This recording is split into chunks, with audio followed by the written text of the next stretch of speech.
Dear students, today's topic is solvent extraction. आज हमने solvent extraction पढ़ना है। सबसे पहले जैसे लास्ट लेक्चर में हमने डिस्कस किया था कि सॉल्वेंट एक्सट्रैक्शन जो है ये एक प्योरीफिकेशन टेक्निक है। क्या है? प्योरीफिकेशन टेक्निक है जिसके अंदर हम एक सॉलिड को दूसरे सॉलिड से या एक लिक्विड में से सॉलिड को सेपरेट करते हैं। अब होता क्या है? होता ये है कि इसके लिए ज़रूरी है, शर्त है कि ये उन कंपाउंड्स के लिए यूज़ होती है जो कंपाउंड थर्मली अनस्टेबल हैं। जो कंपाउंड थर्मली अनस्टेबल हैं, नंबर 2 वो वोलाटाइल हैं।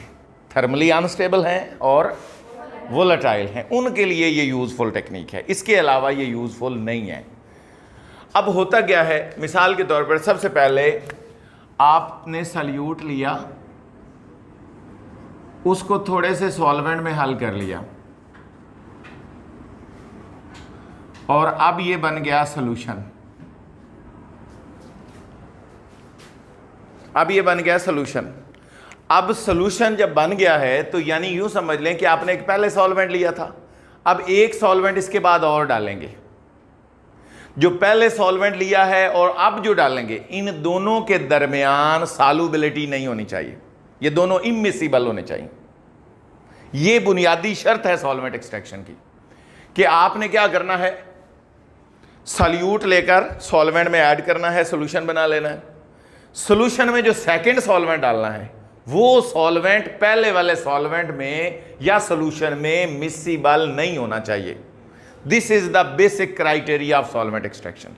यूं समझ लें कि आपके पास, अगर सिंपल वर्ड में बात करें तो आपके पास 2 सॉल्वेंट हैं और वो दोनों इमिसिबल हैं। You have 2 solvents and both are immiscible. Then you will add a solute. फिर आप एक सल्यूट ऐड करोगे और सल्यूट अपने आप को 2 हिस्सों में तकसीम कर लेगा। एक हिस्सा चला जाएगा एक सॉल्वेंट में, दूसरा हिस्सा चला जाएगा दूसरे सॉल्वेंट में। ये बुनियादी क्राइटेरिया है। अब उसको उसने डिफरेंट तरीके से समझाया। उसने कहा है सल्यूट लेकर सॉल्वेंट में हल किया, सॉल्यूशन बन गया। अब सॉल्यूशन आपने यहां पर ऐड कर दिया। अब आपने क्या किया, ऊपर से सॉल्वेंट डाला, ऊपर से सॉल्वेंट ऐड किया और सॉल्वेंट ने सॉल्यूशन के साथ इस तरीके से इंटरेक्ट किया कि सॉल्वेंट सॉल्यूशन में मिक्स नहीं हुआ। लेकिन ये जो ऑलरेडी पड़ा सल्यूट था, जो आपका रिक्वायर्ड कंपोनेंट था, वो इस सॉल्वेंट में ज्यादा हल पजीर है, इसमें ज्यादा सॉल्युबल है, और जो पहला सॉल्वेंट है उसमें हल पजीर नहीं है। Simple is that. आपके सल्यूट के 2 पार्ट्स हैं, एक मेजर पार्ट, एक माइनर पार्ट। मेजर पार्ट वो है जो आपको रिक्वायर्ड है, माइनर पार्ट वो है जो इंप्योरिटीज हैं। मिसाल के तौर पर लास्ट लेक्चर में मैंने आपको बताया कि लेट सपोज आपके पास कोई भी ऑर्गेनिक कंपाउंड है, नेफ्थलीन की बात की थी। नेफ्थलीन ले लो, नेफ्थलीन प्लस उसके अंदर इंप्योरिटीज हैं, मसलन लेट सपोज आप KNO3 की बात कर लो। ये 2 चीजें हैं, आपने इन दोनों चीजों को सॉल्वेंट में डाला। अब सॉल्वेंट लेट सपोज आपने ऐड किया वाटर। कौन सा ऐड किया? वाटर में हल किया, थोड़ा बहुत हल हो गया। KNO3 हल हो गया, ये नहीं हुआ। नेफ्थलीन हल नहीं हुआ, KNO3 हल हो गया। उसके बाद आपने क्या डाला, उसमें आपने क्या डाला, CCl4 या ईथर डाल दिया।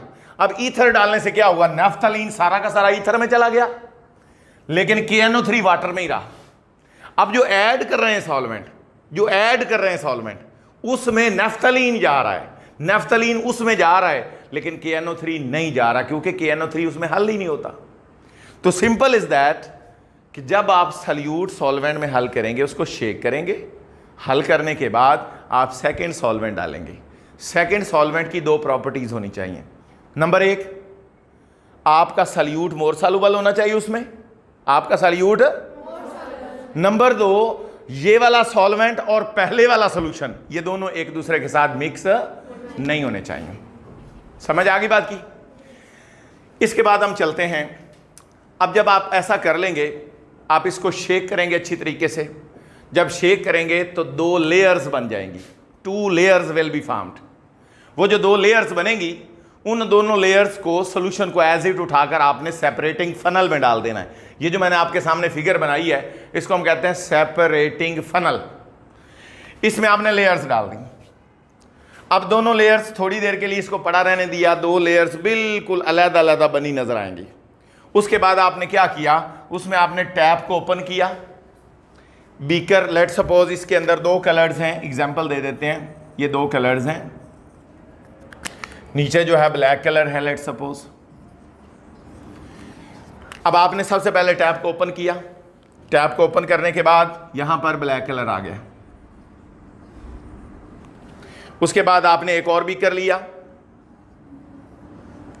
उस बीकर में कौन सा कलर आ गया, ब्लू।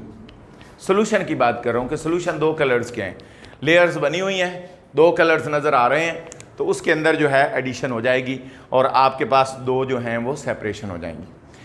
अब यहां मैंने लिखा है most common extraction for MCQs. Most common extraction जो है वो ईथर एक्सट्रैक्शन है।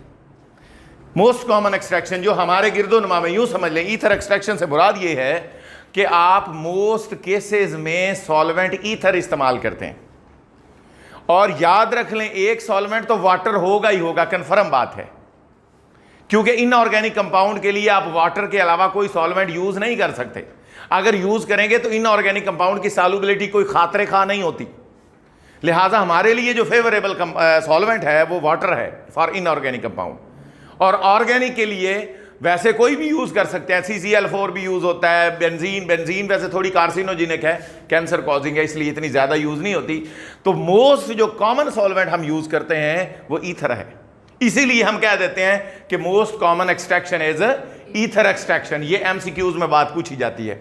उसके बाद मैंने लिखा है solvent extraction is useful for volatile and thermally unstable molecules, unstable compound. इसके अलावा इसका कोई फायदा नहीं है। ये सिर्फ उन मॉलिक्यूल्स के लिए फायदेमंद है जो मॉलिक्यूल अनस्टेबल हैं, जो थर्मली डिकंपोज हो जाते हैं। क्लियर होगी बात। अब इसके बाद इसमें कोई मुश्किल बात नहीं है, इसकी एक और आगे एग्जांपल आएगी, वहां से मजीद इसका क्लियर हो जाएगा। अब हमने एक लाइन लिखी है repeated extraction, repeated using small volume of solvent is more efficient then a single extraction using a large volume of solvent. इसका मतलब यह है, सिंपल सुन लें, एक बंदा है वो एक ही प्रोसीजर को रिपीट कर रहा है।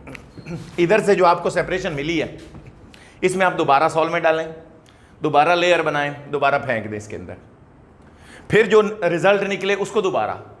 तो this is called repeated extraction, this is called. Clear होगी बात। सिंगल एक्सट्रैक्शन क्या है कि एक ही बंदा ढेर सारा सॉल्वेंट डाले और एक ही दफा निकाल कर रख ले, यह कहलाती है सिंगल एक्सट्रैक्शन। वो कह रहा है कि सिंगल एक्सट्रैक्शन फायदामंद नहीं है, बेहतर नहीं है, बेटर नहीं है, बल्कि रिपीटेड एक्सट्रैक्शन एफिशिएंट है। लफ्ज साथ एफिशिएंट भी याद रखना, एक दफा एमसीक्यूज में यह भी बात आई है, मैं अंडरलाइन कर देता हूं। एफिशिएंट, एफिशिएंट से मुराद क्या है? एफिशिएंट यानी उसने एमसीक्यूज में क्या दिया, उसने कहा रिपीटेड एक्सट्रैक्शन इज मोर, आगे लिखा हुआ है एफिशिएंट, एक्यूरेट, इनएक्यूरेट, तो आपको पता होना चाहिए दिस इज एफिशिएंट। एक्यूरेट तो सारे ही सारे हैं, एक्यूरेट का मतलब तो सही है, सही तो सिंगल एक्सट्रैक्शन भी ठीक है, गलत नहीं है वो, लेकिन एफिशिएंट मींस कि इसमें से हमें ज्यादा सल्यूट मिल जाता है, हमें रिकवरी ज्यादा हो जाती है, लेकिन उसमें रिकवरी इतनी ज्यादा सिंगल में नहीं होती, इसलिए ये एफिशिएंट है। आगे मैंने बात लिखी है it is an equilibrium process. यूं समझ लें, आपको मैं इक्विलिब्रियम की बात समझा देता हूं, आपको क्लियर हो जाएगा पॉइंट। मसलन देखें 10 स्टूडेंट्स इधर खड़े हैं, 20 इधर हैं, अब 2 इधर जा रहे हैं, 2 इधर जा रहे हैं। अब जरा समझ लें कि इधर से भागने की स्पीड और उधर से भागने की स्पीड बराबर है, तादाद दोनों तरफ बराबर नहीं है। मसलन एक स्टूडेंट इधर से उठकर इधर आ रहा है, दूसरा उधर से उधर जा रहा है, तादाद तो इधर 20 है, इधर 10 है, तादाद बराबर नहीं होती, यानी कंसंट्रेशन कांस्टेंट नहीं होती, सिर्फ रेट बराबर होती है। इस तरफ जाने की रेट और उस तरफ जाने की रेट बराबर होती है। अब 2 रिएक्शन की डायरेक्शंस होती हैं, एक फॉरवर्ड और एक रिवर्स। एक फॉरवर्ड और एक इक्विलिब्रियम प्रोसेस में दोनों की स्पीड ऑफ रिएक्शन बराबर होती है। मसलन आपके सामने ये एक रिएक्शन लिखा है, आयोडीन का आयोडाइड बनना और आयोडाइड का दोबारा आयोडीन बनना, इन दोनों की स्पीड बराबर है। यूं समझ ले रिएक्शन दोनों तरफ जा रहा है, आयोडीन घूम घूम कर आयोडाइड भी बन रही है और आयोडाइड दोबारा आयोडीन भी बन रहा है, और उनके बनने की स्पीड क्या है, बराबर है, रेट बराबर है। इसलिए हम इसको इक्विलिब्रियम प्रोसेस कहते हैं। मैट्रिक में भी आप लोगों ने पढ़ा है। अब आप लोग ये बात समझ लें कि सॉल्वेंट एक्सट्रैक्शन जो है इज एन इक्विलिब्रियम प्रोसेस। जो मेन बातें हैं वो मैंने यहां लिख दी हैं, जो मेन इंपॉर्टेंट बातें वो मैंने लिख दी हैं कि solvent extraction is an equilibrium process. उसके बाद मैंने लिखा है इट फॉलोज डिस्ट्रीब्यूशन लॉ। अब ये बड़ी अहम बात है कि डिस्ट्रीब्यूशन लॉ या पार्टीशन लॉ क्या होता है, वो मैंने अभी पहले आपको समझा भी दिया है। मैंने आपको बताया कि आपके सल्यूट के दो हिस्से हैं, आपके सल्यूट के आप दो सॉल्वेंट लेते हैं, दोनों को मिक्स करते हैं और वो दोनों सॉल्वेंट मिक्स नहीं होते, ऐसे ही है। आप ऊपर से सल्यूट डालते हैं और वो सल्यूट अपने आप को दो हिस्सों में तकसीम कर लेता है। एक हिस्सा ऑर्गेनिक फेज में चला जाता है, दूसरा हिस्सा वाटर में चला जाता है। इनऑर्गेनिक हिस्सा जो है वाटर में चला गया, ऑर्गेनिक हिस्सा ऑर्गेनिक फेज में चला गया और रिजल्टेंटली 2 लेयर्स बन गई। यहां वो बताना ये चाह रहा है, कह रहा है कि जितना मर्जी सल्यूट ऐड कर लें, चाहे आप 10 किलो ऐड कर लें, चाहे आप 20 किलो ऐड कर लें, दोनों में जाने की जो रेशियो है वो कांस्टेंट रहेगी। कि सल्यूट अपने आप को डिस्ट्रीब्यूट करता है दो फेजेस में, ऑर्गेनिक और वाटर। वाटर को एक्वस फेज कहते हैं, एक्वस फेज। सल्यूट अपने आप को दो हिस्सों में डिस्ट्रीब्यूट करता है, एक हिस्सा ऑर्गेनिक, दूसरा हिस्सा वाटर, दूसरा हिस्सा वाटर। एक ऑर्गेनिक, दूसरा water. Organic part organic solvent में चला गया, इनऑर्गेनिक पार्ट वाटर में चला गया। अब वो कहना ये चाह रहा है, कह रहा है चाहे आप 1 किलोग्राम ऐड कर दो, चाहे आप 10 किलोग्राम ऐड कर दो, यानी 2 मोल कर दो, 10 मोल कर दो, जितने मर्जी कर दो, जो टोटल अमाउंट ऑफ डिस्ट्रीब्यूशन है उसकी जो रेशियो है वो हमेशा कांस्टेंट रहेगी। मसलन आप देखें iodine in CCl4, iodide in water. जरा गौर से ये बात क्लियर कर लें, मैं दोबारा भी इसकी तरफ आता हूं।